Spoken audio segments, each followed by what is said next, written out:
There are those who fight with discipline, there are those who fight with science, and then there are those who fight because they believe there is no other path left to salvation.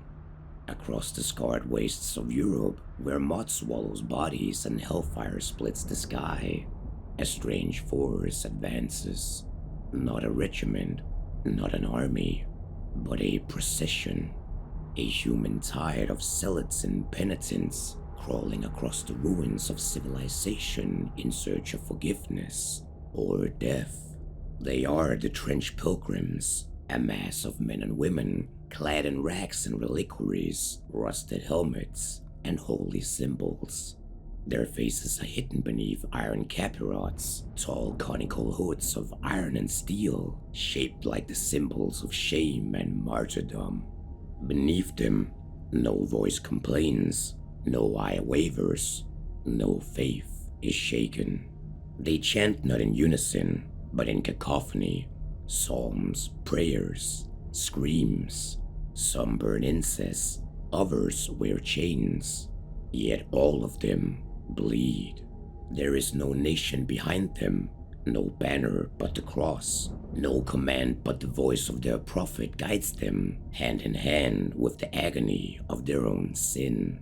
They fight with rusted swords, wooden crosses, flame-belching relics, and cruciform spears carved from cathedral ruins. And though some of them carry nothing at all, they still charge into machine gun fire, climbing over the bodies of their own dead, drowning in the trenches beneath the blood of their allies, only to rise again through a relentless determination, for they do not seek victory. What they seek is atonement. Wherever the heretic legion festers, wherever the sky rains brimstone and the land chokes on rot, the pilgrims arrive as if drawn by divine gravity.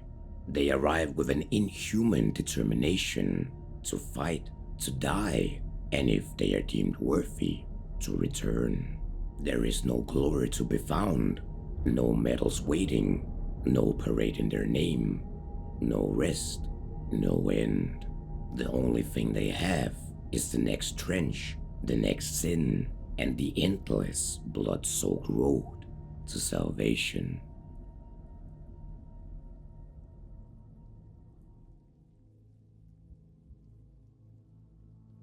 It began not with command, but with collapse.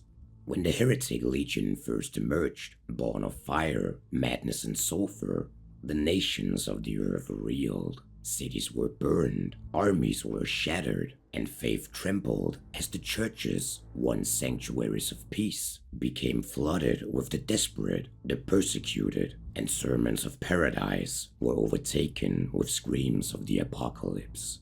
And yet, even amid the collapse, something stirred. Across the world, ordinary men and women began to dream, dreams of fire, dreams of blood, dreams of wheels within wheels, and angels burning with swords of lightning. Some awoke marked, wounds bleeding from hands and feet. Others claimed to hear the voice of the Metachrist, which is a name not found in any gospel. The phenomena remained unexplainable. Priests were baffled, and bishops whispered. The visions themselves were spreading faster than the plague. Farmers left their fields, beggars abandoned the cities, nuns broke their silence, soldiers deserted their posts not out of fear, but with tears of joy, believing they had been chosen for some divine errand. And slowly, in towns and villages where no flag remained, processions began to form. They were not organized, they were not armed, they were not rational, but yet they believed. The earliest processions were little more than mobs, shouting, self-flagellating, dragging statues of saints on sleds of bones. Many died within days, but others persisted. And then came the prophets. Some were children, others were scarred veterans, but all spoke with a clarity that did not belong to the living. Olga the Suffering, Maurice the Skull-bearer, Rita of the Iron Path, were all new saints that came to be. They spoke of the Metachrists, an untold secret of horrendous blasphemy conceived by none other than the Church itself. Cloned from the flesh of Christ the Redeemer himself, the Metacrists are no miracles. They are monstrous revelations, 7 in total, born not of divine grace, but through grotesque experimentations carried out by the Mendelist order in secret chapels beneath the earth. They are not saviors, but malformed messiahs, driving broken things, whose ruined mouth cannot form words, only issue gurgling agony that the Church insists on translating as scripture.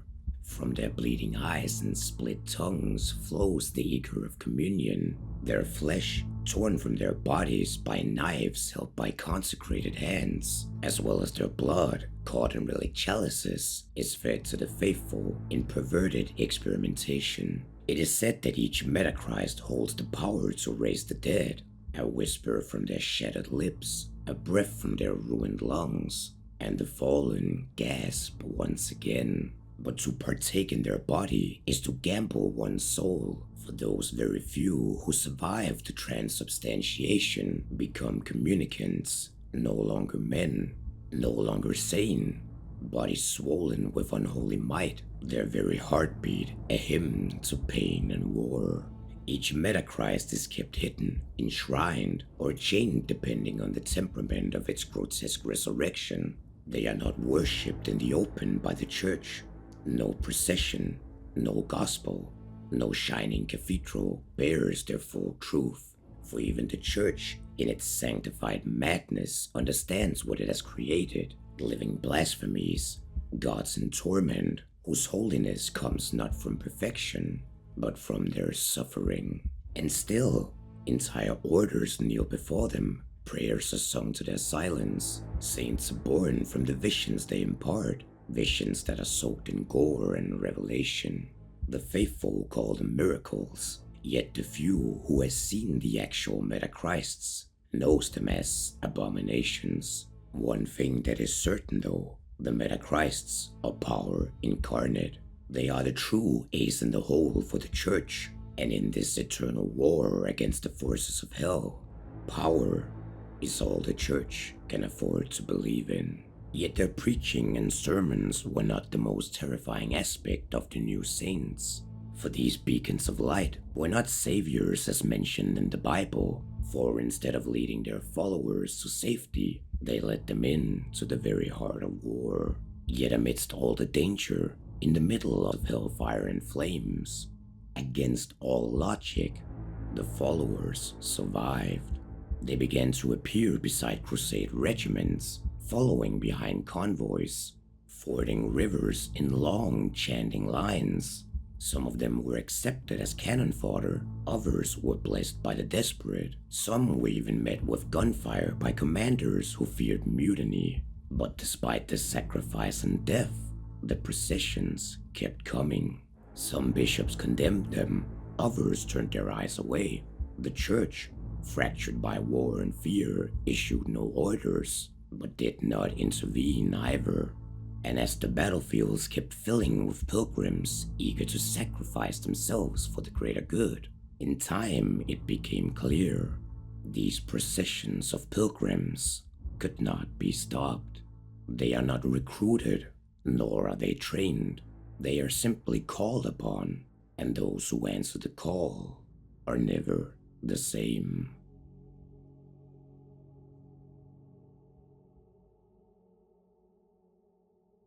There is no singular creed among the Trench Pilgrims, no council of doctrine, no approved catechism.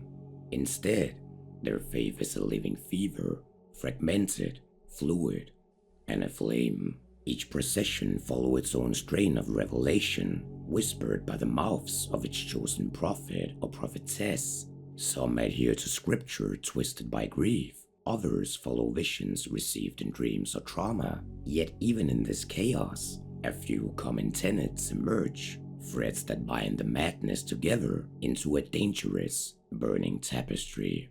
The first and foremost belief is this: suffering redeems. To be wounded is to be cleansed. To bleed is to be worthy. And death, if earned rightly, does not condemn, but elevates. The second truth is more frightening still. The end is near, and only the faithful can drown in it with dignity. To follow the procession is to accept the totality of these beliefs. There is no halfway, there is no compromise. The visions are maps, their weapons are tools, and pain is their language. To the pilgrims, the only altar that matters is the battlefield. Yet important it is to underline that no two processions are the same. Some travel in tight formations, wrapped in banners and iron discipline. Others shamble like mobs, ragged and half-starved, singing to saints that no one remembers. Some move in silence, others march to constant screams. But in all of them, a structure takes shape, not by design, but by divine gravity. At the center of the procession is the prophet or prophetess, a figure who speaks not with authority, but with revelation. They receive visions, they name saints, they decide the path forward, whether that means charging machine guns and tanks, or walking blindly into a heretic fog. But culture among the pilgrims is not only pain, there are songs, fractured hymns passed mouth to mouth. There are relics, sometimes no more than broken rosaries or bones of forgotten saints. There are millstones kept for the execution of sinners in symbolic reenactments of divine judgment. And then there is the iron caparode, a tall conical mask of iron or steel worn by all true pilgrims. It marks the wearer as dead to the world, dead to reason, alive only to the Lord. No voice is raised in protest, no tears for the fallen are shed, for this is not command, nor doctrine, neither is it society. It is a holy contagion, and it spreads through blood, guilt, and revelation.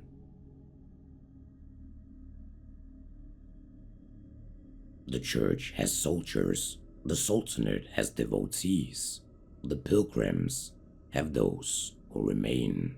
No doctrine commands them, no general reviews them, no armor standardizes them. And yet the pilgrim processions bring forth a staggering variety of warriors, each one bearing the mark of divine obsession, each one fashioned by revelation rather than logic. To catalog them is an exercise in futility, but certain forms recur across the bleeding front lines, archetypes shaped by suffering. They are not regulars, they are not conscripts, they are rather examples of faith taken to its terminal stage. The Trench Pilgrims are the flesh of the procession, untrained, unarmored, unrelenting, drawn from every corner of Christendom, beggars, monks, nobles, farmers, murderers, and visionaries, armed with whatever they can scavenge, muskets, flails, sharpened crosses, or shattered swords. Some wear plates stolen from cemeteries, others fight in sackcloth and barefoot prayer, yet no matter their armament, all march forward with the same unshakable purpose: to die for forgiveness. Where the prophet commands the soul, the castigator disciplines the flesh. Wielding whips, brands, or iron rods, they enforce divine obedience on the procession. They beat back any sign of cowardice. They flagellate hesitation and drive the dying forward, no matter how mortally wounded they might be. Their presence is often announced not by orders, but by the wet snap of hide against skin or the hiss of burning script on bone. Yet they are not executioners, they are shepherds, armed with torment instead of a staff. Then there are the ecclesiastic prisoners, strapped with explosives and shackled in prayer. These are not soldiers, they are sentences. Some are former enemies, captured heretics, witches, or apostates. Others are sinners who volunteered, seeking redemption in one final holy blast. They are loosed across no man's land by the procession, expected to sacrifice themselves and detonate amid the enemy. Few survive, some of them able to crawl back, charred but still chanting, and for those still able to cling to life, the potential of ultimate salvation awaits ahead of them.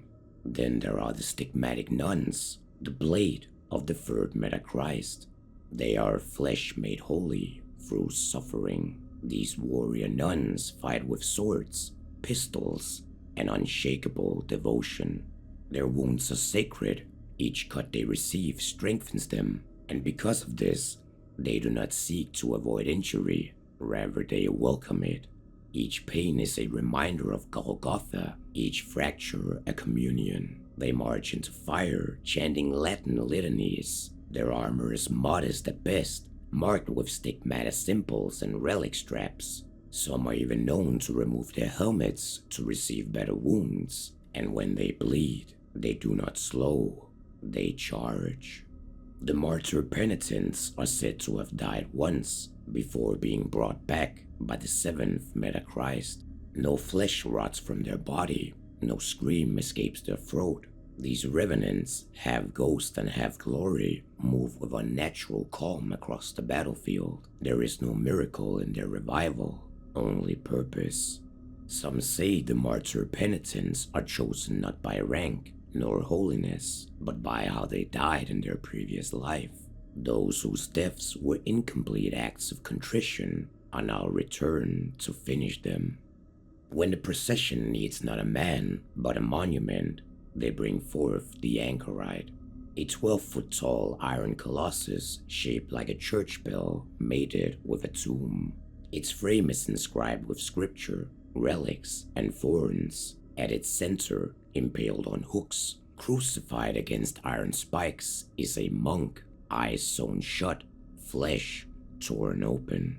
He prays, he screams, and by pulling 1,000 hooks and chains, he controls the beast through sheer suffering. In combat, the anchorite's Catherine wheels roll through the enemy lines, scattering bodies like sermons, turning the heretics to mush. Devotees volunteer to be nailed to the wheels and dragged behind the anchorites as icons of salvation. There are some who believe that the anchorites are failed saints, given one final penance in iron and agony. Yet each of these warriors is more than but a soldier. They are a sermon in blood, for together they form a procession not of order, but of inevitability.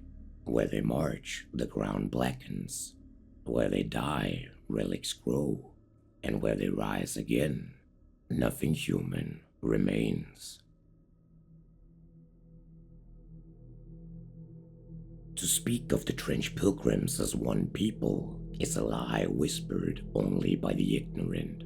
There is no singular theology, no banner uniting them, no homeland to return to. Instead, there are the processions, self-contained movements of belief, punishment, and divine violence. Some are no more than starving mobs, carried forward by inertia and whispers. Others are sanctified in flame, wrapped in relics, and led by prophets who speak in tongues and tremble with stigmata. Each procession follows its own patron saint or sacred concept, and from that allegiance flows its methods of war. Their weapons are symbolic, their rituals are doctrinal, their atrocities are liturgical, yet they are not splinter groups, they are denominations of carnage. The path of the pious revenge, with its patron Saint Olga of Kiev, embodies the doctrine that fire purifies. The procession believes in absolution through the concept of incineration. Their weapons are crude but terrifying: flamethrowers, incendiary grenades, and burning bullets forged in open pyres. Pilgrims soak their robe in oil before battle, offering themselves as living torches. Before combat, they chant hymns while branding themselves with irons, searing the names of the damned onto their own flesh. They are not subtle, they are baptismal firestorms in human form. Then there are the pilgrims of the Iron Path, their patron being Saint Rika of Caskia, in a doctrine that dictates pain is memory, metal is penance. These pilgrims reject blades and guns in favor of blunt instruments, anything from mauls, hammers, maces, and iron cudgels. Their rituals are centered on impact, driving nails into their own bodies, breaking bones to echo divine suffering, and shattering enemies like false idols. Before battle, they hammer nails into their skulls, invoking visions of sanctified rage, and their armor is often piecemeal, consisting of scraps of iron sewn onto flesh. They are the thunder of guilt given form. They don't kill to silence sin, they kill to make it scream. Then there are the Theban Legion of Rome, whose patron is Saint Maurice, and their doctrine is honor through decapitation. Taking inspiration from the martyred Roman legion that refused to kill fellow Christians, these pilgrims turn that exact story on its head. They seek out heretics and unbelievers, removing their heads before mounting them on processional standards. In battle, they wield swords, daggers, and executioner axes, competing amongst themselves for the highest number of collected skulls. Some even wear necklaces of vertebrae, counting each kill as a litany. Then there are the Procession of the Sacred Affliction, whose patron saint remains unknown, worshipped only through images and depictions. Their doctrine is pain is armor, suffering is shield. This procession specializes in close quarters combat. They march behind ornate shields, each one painted with the faces of saints, icons, and martyrdom scenes, and being so immensely strong that despite their decorations, are rumored to be able to withstand machine gun fire. Covered in thorns, chains, relic tassels, and engraved brass, they perform their signature execution, which involve millstones tied around the necks of sinners or captured heretics, whom they drag into the mud and drown, a symbolic gesture of being pulled into damnation by the weight of one's sins. Then there are the Procession of the Silent Psalm. Their patron is unknown, yet their doctrine reads, silence is sanctity. While not explicitly confirmed through documentation, there are plenty of accounts that circulate naming a procession that wears no symbols, speaks no words, and bears no icons. Their only form of communication is gesture and hymn, with commands mouthed silently during battle. It is believed they engage the enemy with no battle cry, and only silent conviction. They are the mute chargers, weeping to see penitence without end. Ultimately, the processions number in the thousands. Some endure, others burn out like divine matches, but each one leaves behind a trail of relics and corpses, as well as a message carved into the land itself. Faith does not ask permission, it only demands blood.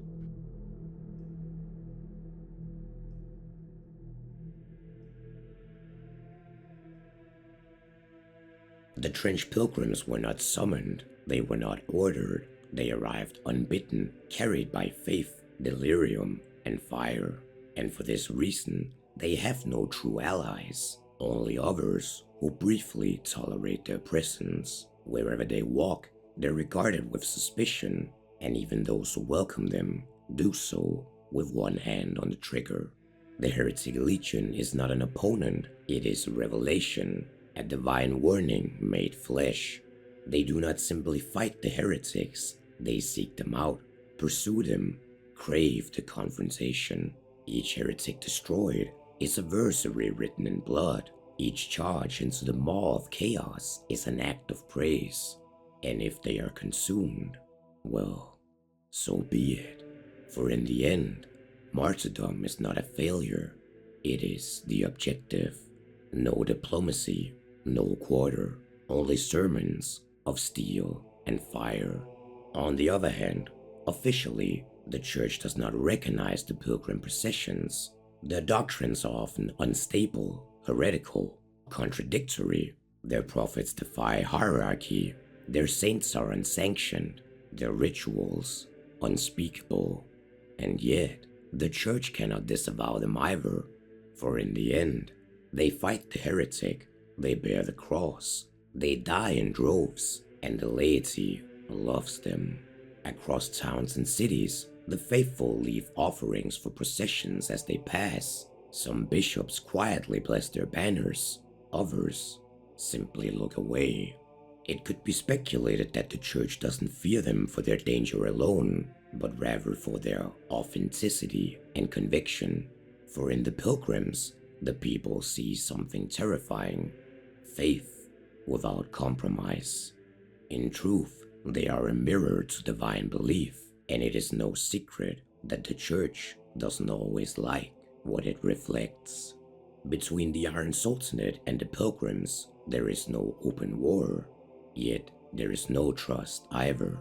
The Sultanate prizes discipline, purity, hierarchy. The pilgrims are chaos incarnate, and while both fight the heretic, they do so from different foundations, one of law, the other of absolution. And so the war continues, and the pilgrims continue to march. No one knows how many exist at one time. Thousands may perish in a week, only for thousands more to emerge from beyond the smog, clad in iron, weeping with joy, once again declaring visions of saints not yet born. In the end, the Trench Pilgrims do not seek land, they do not seek wealth, and they do not seek peace. Their only desire is redemption in the most terrifying form imaginable, not through ritual, not through penance, but through sacrifice in a war without end. They march because they believe, and they die because they must, and wherever they are broken, they rise again. They are the chant between the barrages, the eternal cross in the heavy smog, the quiet whisper in a prophet's ear that says, "Go further." And if the world ever ends, if the last trench falls silent, if all scripture burns and all saints are forgotten, there will still be one procession, still marching into the dark without a name, without a voice, carrying the last hope of mankind, not to win, but to be forgiven.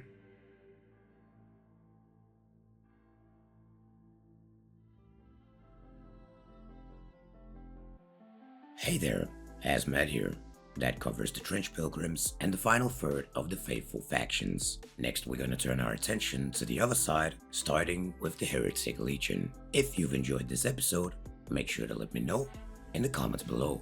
As always, a big thanks goes out to the Hunters Lounge, specifically the exclusive Johnny Sevens, the exclusive Warmonk, the exclusive Geechee Boy, the exclusive The Coyote, and the exclusive Rat.